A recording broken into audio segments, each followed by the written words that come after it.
그다음에 이제 사실은 별로 안 다루고 싶지만 이준석 공약까지는 그래도 살짝만 터치해 보면 그거를 왜 터치하시죠? 터치하지 말까요? 아니 안 하는 게 좋을 것 뭐 같아요. 1등할 가능성이 없는데 그걸 왜 하시죠? 알겠습니다.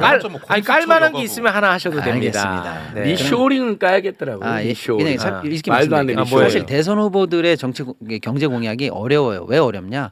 전 사회와 이해관계를 다 믹스해서 모두가 잘 사는 공약을 내야 되기 때문에 어려운 건 맞아요. 네. 그러면 그런 고민 끝에 나온 공약은 뭘 지향하는가? 결국 우리 모두의 파이를 키우는 공약이 돼야 되잖아요. 그렇습니다. 근데 100번 1000번 양보해서 파이 키우는 공약이 아니라면 음. 일부분의 희생을 강요하는 공약이라고 하면 어디부터 쳐야 됩니까? 위에서부터 쳐야 돼요. 제일 힘센 데부터. 그렇잖아요. 그게 국가가 하는 일이야. 그렇습니다. 대기업부터 그게. 치고 예를 네. 들면 좋은 의미는 아닙니다만 그 다음에 프랜차이즈로 치면은 본사, 뭐 자영업으로 치면은 예를 들면 임대인. 여기서부터 먼저 그래도 희생과 조정을 해가면서 맞춰야 되는 건데 이준석 후보의 공약은 정반대예요. 제가 특징을 얘기하면 밑에서부터 칩니다. 가장 약한 고리에게 먼저 쳐요. 뭐 예를 들면 이런 거예요. 어. 우리나라 지금 뭐 부울경이라든지 여수 쪽에 산업이 안 좋으니까 외국으로 진출했던 우리나라 기업을 다시 거꾸로 한국으로 데려오겠다. 리쇼어링을 하겠다는 거예요. 리쇼어링. 어떻게 할 건데? 라고 했더니 외국인 노동자를 이식하면 되지. 임금이 싸니까 나갔을 거 아니야. 그럼 거기 있는 현지 근로자를 데리고 오게 하면 되지. 그럼 우리나라로 들어오면 우리나라 최저임금 줘야 되잖아요. 근데 이준석 후보의 공약은 이거예요. 현지에서 주는 월급을 주게 하자. 그러면서 차등임금을 5년에서 10년간 특례를 적용하자는 거예요. 아니 그러면 그 외국인 노동자가 왜 와? 왜 옵니까? 아 진짜 그런 거를 했어? 네, 진짜예요. 그리고 왜 오냐는 둘째치고 이거는 ILO 위반이에요. 우리는 내외국인 차별임금을 두면 안 됩니다. 이렇게 뭐 못해서 하나요? 안 되는 겁니다. 근데 이걸 과감하게 하면 어떻게 되느냐? 국제규약 위반이 되겠죠. 그러면 예를 들어 서구의 노르웨이 국부펀드라든지 이런 중요한 펀드들은 그런 나라인 투자 못하게 돼 있어요. 내규에. 진짜 우리나라 투자금 다 빠져나가는 꼴을 보고 싶은 거냐? 난 그렇게 묻고 싶은 거예요. 너무나 초딩스러운 거죠. 그럼 우리나라에서 나간 기업들은 진짜 인건비 그거 하나만 보고 나간 거냐? 그것도 아니잖아요. 그렇겠죠. 그 현지 시장에서 생산해서 빨리 그 시장을 그렇죠. 확보하기 위한 다양한 노력도 있는 거고 예. 또 거꾸로 들어오면요. 나가는 다시 재수출할 때 운송비 세금 그런 거 어떻게 할 거예요?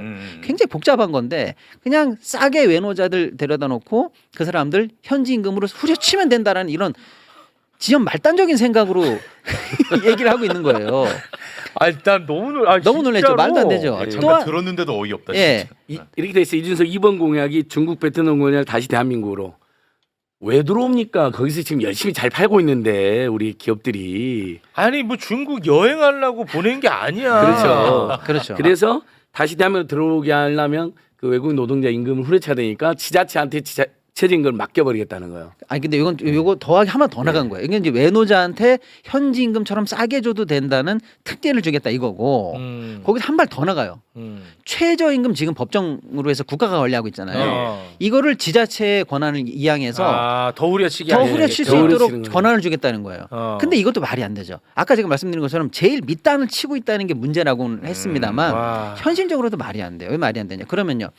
A시에서는 최저임금이 10,000원인데 B시에서는 최저임금이 8,000원이면 B시에 일하는 사람들이 B시에 남아 있겠습니까? A로 가지. 그렇지. 그럼 B시는 더 공동화되죠. 공동화되면 일할 사람이 더 없죠. 임금이 더 올라가요. 아니 그게 수도권 과밀화의 핵심이야. 그게. 그렇죠. 그게 핵심이라고 이 그렇죠. 사람들아. 그러니까 현실로 작동되기 어려운 얘기고 예. 100% 작동한다고 쳐도 그럼 B시에 남아 있는 사람들은 어떤 식으로는 연고를 못 버려서 남아 있는 사람들이에요. 못 떠나서. 그럼 그 사람들은 저임금에 희생당해야 됩니까? 예. 말도 안 되는 얘기잖아요. 거기 있는 서민의 삶은 어떻게 된다는 거예요? 그런 사람은 이제 능력 없는 애들이니까 그렇게 처참하게 살아라고 그렇죠. 생각하는 게 깔린 네. 거야. 깔려 있죠. 그리고 거기를 후려쳤습니다. 갑을 병으로 치면 병 정도를 후려친 거예요.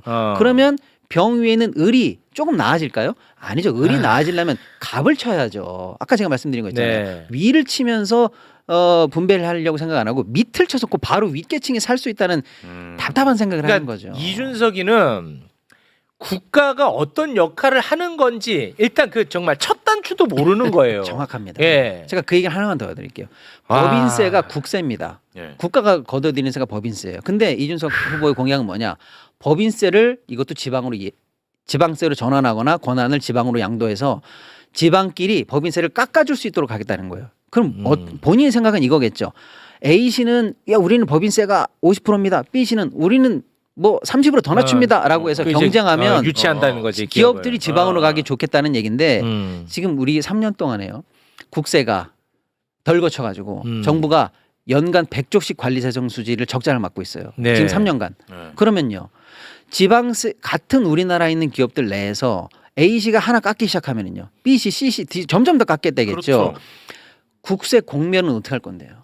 국세 공면은 어떻게 하는데 이게 바로 최욱 앵커님 방금 얘기한 국가는 어떻게 운영돼야 되는가에 대한 비전 없이 네. 가장 밑단을 치면 뭔가 해결된다는 식의 아. 얄팍한 공약들이 나왔다. 이런 겁니다. 이러고도 FM 코리아 이 새끼들은 미래에는 뭐 이준석이 대통령 에라 이 새끼들아 진짜 니들이 임마 제일 먼저 타격받아 임마 이준석이 그렇죠. 만약에 대통령 된다면 특히 지역의 청년들은 분노해야 됩니다. 아유 지역이 제일 먼저 붕괴돼요.